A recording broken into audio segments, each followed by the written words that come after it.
ಈಗ ಕಂಬಳ ಆದ್ಮೇಲೆ ಈಗ ನೀವು ಕಂಬಳ ರೀತಿಯಲ್ಲೇ ಒಂದು ಹಳ್ಳಿಕರ್ ರೇಸ್ ಮಾಡೋದಕ್ಕೆ ಹೊರಟಿದ್ದೀರಾ, ಅಂದ್ರೆ ಮುಂಚೆ ಮಾಡಿದ್ದೀರಾ, ಬಟ್ ನಾವ್ ಯಾರು ಕೂಡ ನೋಡಿಲ್ಲ, ಅಷ್ಟಾಗಿ ಗೊತ್ತೂ ಇಲ್ಲ ಅದ್ರ ಬಗ್ಗೆ. ಈಗ ಬಿಗ್ ಬಾಸ್ ಇಂದ ಬಂದ್ಮೇಲೆ ನಿಮ್ಗೊಂದು ಫೇಮ್ ಸಿಕ್ಕಿದೆ, ಈಗ ಹಳ್ಳಿಕರ್ ರೇಸ್ ಹೊತ್ತು ಸಂತೋಷ್ ಅವ್ರು ಮಾಡ್ತಿದ್ದಾರೆ ಅಂತ ಅಂದ್ರೆ ಎಲ್ಲರೂ ತಿರುಗಿ ನೋಡ್ತಾರೆ. ಸೊ ನೀವು ಈಗ ಬರದಿಂದ ಸಿದ್ಧತೆಗಳನ್ನ ಮಾಡ್ಕೊಳ್ತಾ ಇದ್ದೀರಾ ಹಳ್ಳಿಕರ್ ರೇಸ್ ಮಾಡಬೇಕು ಅಂತ. ಸೊ ಯಾವ ರೀತಿ ಇರುತ್ತೆ, ಯಾವಾಗ, ಯಾರೆಲ್ಲ ಬರ್ತಾರೆ ಅನ್ನೋದ್ರ ಬಗ್ಗೆ ಕಂಪ್ಲೀಟ್ ಡೀಟೇಲ್ಸ್. ನಾವು ಇದು ಹಿಂದಿನ ವರ್ಷನೇ ನ್ಯಾಷನಲ್ ಲೆವೆಲ್ಲು ಹಳ್ಳಿಕರ್ ರೇಸ್ ಮಾಡಿದ್ದೀವಿ. ಎಲ್ಲೋ ಕಂಬಳ ನಿಮ್ಮ ಮೀಡಿಯಾದವ್ರು ಬೇಗ ಬೈಕ್ ಬರ್ತೈತೆ ಅಂದರೆ ಅದು ಅರಮನೆ ಮೈದಾನದಲ್ಲಿ ಬೆಂಗಳೂರಲ್ಲಿ ಮಾಡಿದ ಕಾರಣ ಅದು ವ್ಯವಸ್ಥಿತವಾಗಿ ಚಾಂಪಿಯನ್ಗಳು ಮಾತ್ರ ಬಂದಿದ್ದು ಬೆಂಗಳೂರಿಗೆ. ನನಗೂ ಇನ್ವಿಟೇಷನ್ ಇತ್ತು, ಬಟ್ ನಾನು ಬಿಗ್ ಬಾಸ್ ಹೋಗ್ಬಿಟ್ಟಿದ್ದೆ. ಇಲ್ಲಿ 6 ವರ್ಷನೇ ಬೇರೆ.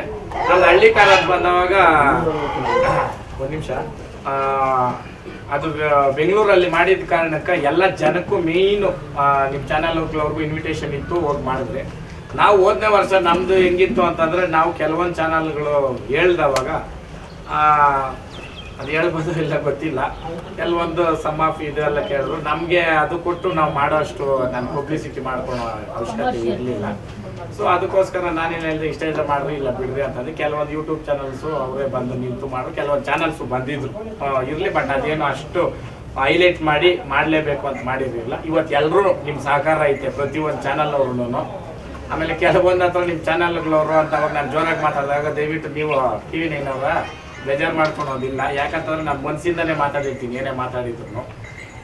ಯಾರೇ ಒಂದು ವ್ಯಕ್ತಿ ಆಗಲಿ, ಒಂದು ಮನುಷ್ಯ ಜೋರಾಗಿ ಮಾತಾಡ್ತಾನಂದ್ರೆ ಅದು ಸ್ಪಷ್ಟತೆ ಇದ್ದಾಗ ಮಾತ್ರನೇ ಬರೋಕ್ಕೆ ಸಾಧ್ಯ. ವಯಸ್ಸು ಅಲ್ವಾ, ಯೋಚನೆ ಮಾಡಿ ಮಾತಾಡ್ಬೇಕಂದ್ರೆ ಹಲವಾರು ವಿಚಾರ ಪರವಾದ ಥರ ಮಾತಾಡ್ಬೋದು, ನನಗೆ ಬರಲ್ಲ.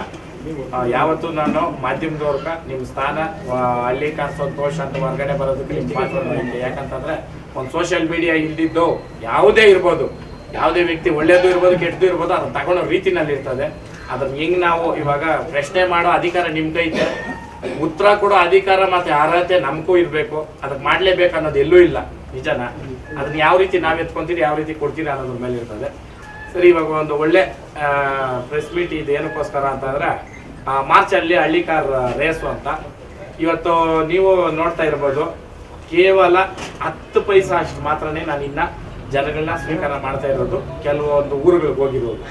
ಸೊ ಕೆಲವೊಂದು ಊರುಗಳಿಗೆ ಹೋದವಾಗ ನನಗೆ ಬಂದಿದ್ದ ಅನುಭವ ಏನಂತಂದ್ರೆ, ಕೆಲವೊಂದು ಊರುಗಳಲ್ಲಿ ಯಾಕೆ ಆ ಊರು ಮಾತ್ರ ಹೋಗ್ಬಿಟ್ಟು ನೀವು ಡೈರೆಕ್ಟ್ ಹಳ್ಳಿಕರ್ ರೇಸ್ ಮಾಡ್ತಾ ಇದ್ರ, ನಮ್ಮೂರ್ಗೆ ಯಾಕೆ ಬರ್ತಾ ಇಲ್ಲ, ನಮ್ಮ ಜಿಲ್ಲೆಗೆ ಯಾಕೆ ಬರ್ತಾ ಇಲ್ಲ ಅಂತ ತುಂಬಾ ಅಂದ್ರೆ ತುಂಬಾ ನೀವೇ ನೋಡ್ತಾ ಇರ್ಬೋದು.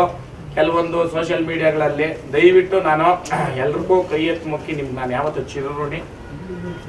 ಜನಗಳಿಗೋಸ್ಕರ ಹಳ್ಳಿಕರ್ ಉಳಿವಿಗಾಗಿ ಮಾಡ್ತಾ ಇರೋ ರೇಸ್ ಅದು ಆಗಿರೋ ಕಾರಣಕ್ಕೆ ಈ ಹಳ್ಳಿಕರ್ ರೇಸು ಡಿಸೆಂಬರ್ಗೆ ನಾನು ಮುಂದೂಡ್ತಾ ಇದ್ದೀನಿ.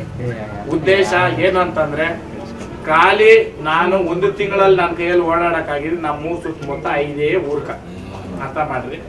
ಈ ಮಧ್ಯದಲ್ಲಿ ಆತರವಾಗಿ ಮಾಡಕ್ಕಂತ ಹೋಗಲ್ಲ. ಒಂದು ಊರಲ್ಲಿ ಹೋದ್ರೆ ನೀವು ನಂಬಲ್ಲ, 5,000 ರಿಂದ 10,000 ಜನ ಸೇರ್ತಾವ್ರೆ. ಇನ್ನು ನಮ್ಮ ರೇಸಲ್ಲಿ ಎಷ್ಟು ಲಕ್ಷ ಜನ ಬರ್ಬೋದು. ನಾವು ಅದಕ್ಕೆ ವ್ಯವಸ್ಥಿತವಾಗಿ ಮಾಡ್ದಿರ ಹೋದ್ಮೇಲೆ ಯಾವುದೇ ಒಂದು ಕಾರ್ಯಕ್ರಮ ಇರ್ಬೋದು ಯಶಸ್ವಿ ಮಾಡೋಕ್ಕಾಗಲ್ಲ. ನಮ್ಮ ಅಂದಾಜು ಖಾಲಿ ಕಾರುಗಳು ಪಾರ್ಕಿಂಗ್ ಎಷ್ಟು ಜಾಗ ಬೇಕಾಗುತ್ತೋ, 2 ವೀಲರ್ ಪಾರ್ಕಿಂಗ್ ಎಷ್ಟು ಬೇಕಾಗುತ್ತೋ ವ್ಯವಸ್ಥಿತವಾಗಿ ಮಾಡಬೇಕು. ನಿಮ್ಮ ಸಹಕಾರ ಹಿಂಗೆ ಇರಲಿ. ಮುಂದೆ ಒಂದಿನ ಇನ್ನು ಬೆಂಗಳೂರಲ್ಲಿ ಓರಿಗಳದ್ದು ಒಂದು ಪ್ರೋಗ್ರಾಮ್ ಐತೆ, ಬೀಚ್ ದೋರಿಗಳದ್ದು. 101 ಬೀಚ್ ದೋರಿ ಕರೆಸಿ ಮಾಡಬೇಕು. ನಾನು ಬಿಗ್ ಬಾಸ್ ಮನೆ ಒಳಗೆ ಇದ್ದಾಗ ಈ ವರ್ಷ ಮಾಡೋಕ್ಕಾಗಿಲ್ಲ, ಕಳ್ಳೆಕಾಯಿ ಪರ್ಸೆಕ್ ಮಾಡ್ತಾ ಇದ್ದಿದ್ದು, ಅದು ಮಾಡೋಣ.